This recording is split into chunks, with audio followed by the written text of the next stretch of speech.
Grimm's Fairy Tales. Tom Thumb. A poor woodman sat in his cottage one night, smoking his pipe by the fireside, while his wife sat by his side spinning.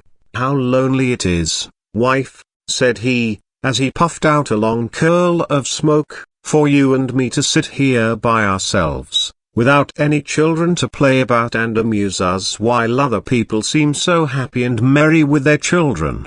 "What you say is very true," said the wife, sighing, and turning round her wheel. "How happy should I be if I had but one child, if it were ever so small, nay, if it were no bigger than my thumb, I should be very happy, and love it dearly." Now, odd as you may think it, it came to pass that this good woman's wish was fulfilled, just in the very way she had wished it, for, not long afterwards, she had a little boy, who was quite healthy and strong, but was not much bigger than my thumb. So they said, "Well, we cannot say we have not got what we wished for, and, little as he is, we will love him dearly." And they called him Thomas Thumb. They gave him plenty of food, yet for all they could do he never grew bigger, but kept just the same size as he had been when he was born. Still, his eyes were sharp and sparkling, and he soon showed himself to be a clever little fellow, who always knew well what he was about. One day, as the woodman was getting ready to go into the wood to cut fuel, he said, "I wish I had someone to bring the cart after me, for I want to make haste."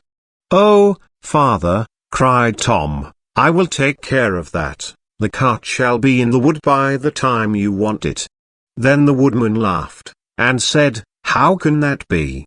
You cannot reach up to the horse's bridle." "Never mind that, father," said Tom, "if my mother will only harness the horse, I will get into his ear and tell him which way to go." "Well," said the father, "we will try for once." When the time came, the mother harnessed the horse to the cart, and put Tom into his ear, and as he sat there the little man told the beast how to go, crying out, "Go on!"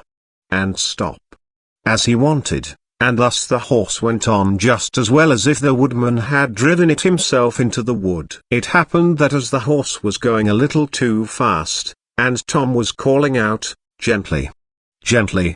two strangers came up. "What an odd thing that is," said one. "There is a cart going along, and I hear a carter talking to the horse, but yet I can see no one."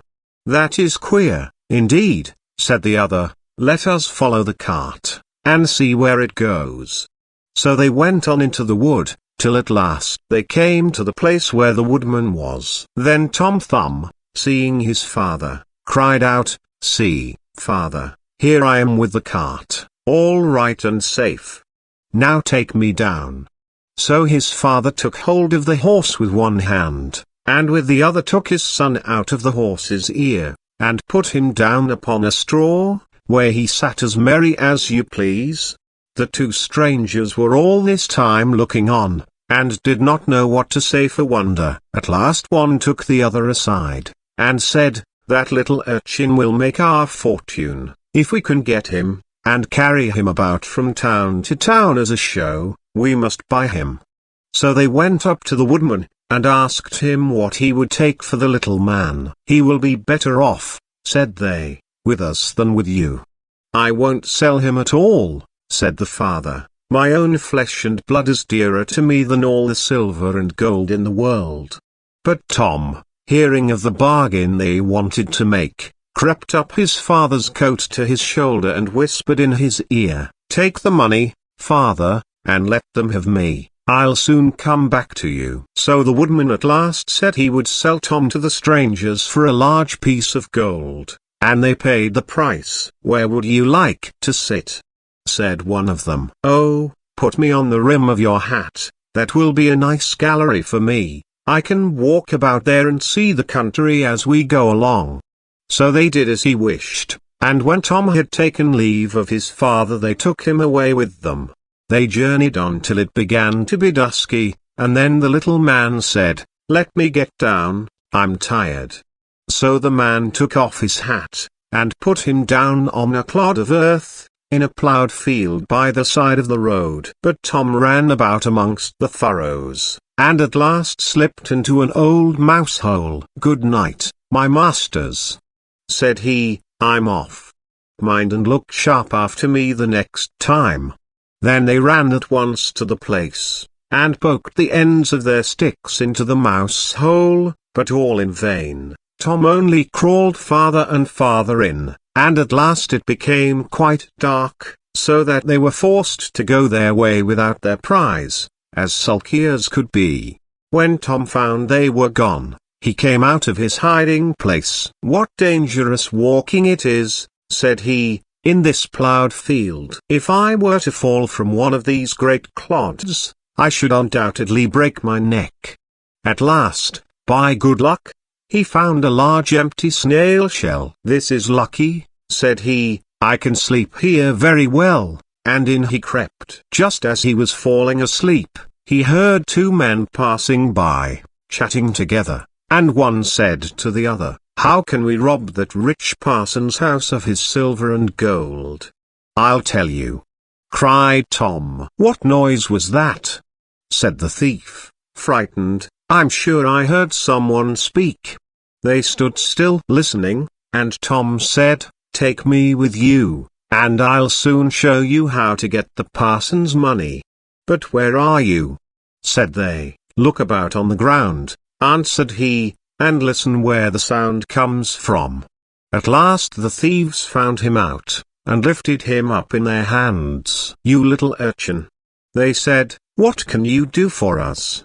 "Why, I can get between the iron window bars of the parson's house, and throw you out whatever you want."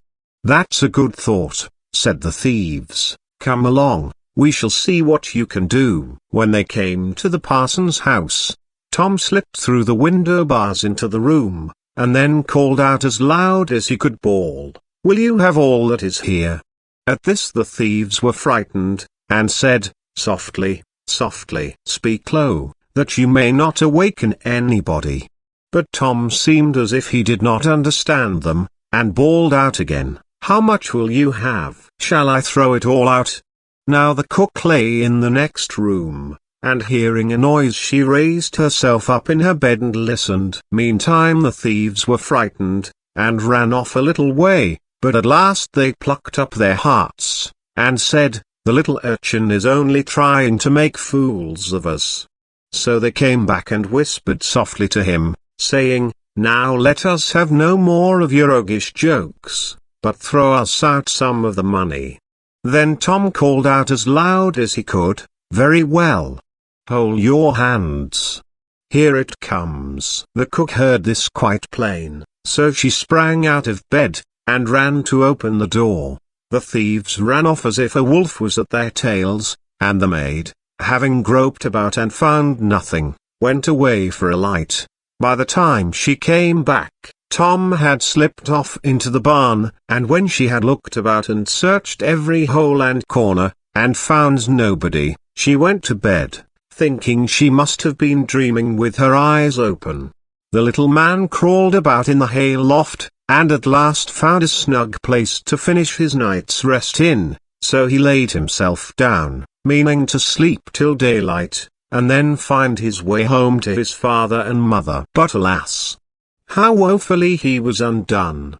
What crosses and sorrows happen to us all in this world. The cook got up early, before daybreak, to feed the cows, and going straight to the hay loft, carried away a large bundle of hay, with the little man in the middle of it, fast asleep. He still, however, slept on, and did not awake till he found himself in the mouth of the cow, for the cook had put the hay into the cow's rick, and the cow had taken Tom up in a mouthful of it. "Good lack-a-day," said he, "how came I to tumble into the mill?"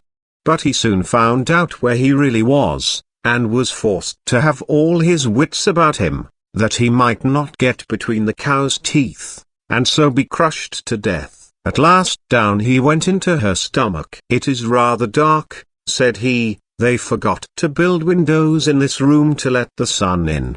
A candle would be no bad thing." Though he made the best of his bad luck, he did not like his quarters at all, and the worst of it was, that more and more hay was always coming down, and the space left for him became smaller and smaller. At last he cried out as loud as he could, "Don't bring me any more hay! Don't bring me any more hay!" The maid happened to be just then milking the cow, and hearing someone speak, but seeing nobody, and yet being quite sure it was the same voice that she had heard in the night, she was so frightened that she fell off her stool, and overset the milk pail. As soon as she could pick herself up out of the dirt, she ran off as fast as she could to her master the parson, and said, "Sir, sir, the cow is talking." But the parson said, "Woman, thou art surely mad." However, he went with her into the cow house, to try and see what was the matter. Scarcely had they set foot on the threshold, when Tom called out, "Don't bring me any more hay." Then the parson himself was frightened, and thinking the cow was surely bewitched, told his man to kill her on the spot. So the cow was killed, and cut up, and the stomach, in which Tom lay, was thrown out upon a dunghill. Tom soon set himself to work to get out, which was not a very easy task, but at last, just as he had made room to get his head out, fresh ill luck befell him. A hungry wolf sprang out, and swallowed up the whole stomach, with Tom in it, at one gulp, and ran away. Tom, however, was still not disheartened, and thinking the wolf would not dislike having some chat with him as he was going along, he called out, "My good friend, I can show you a famous street." "Where's that?"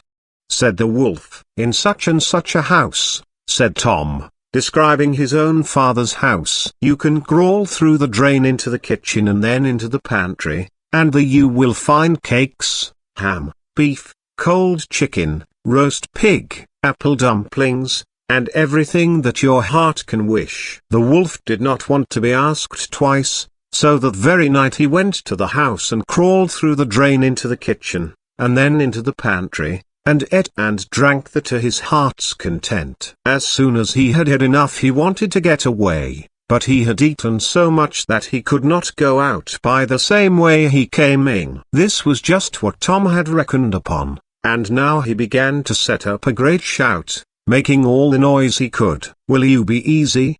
said the wolf. "You'll awaken everybody in the house if you make such a clatter." "What's that to me?"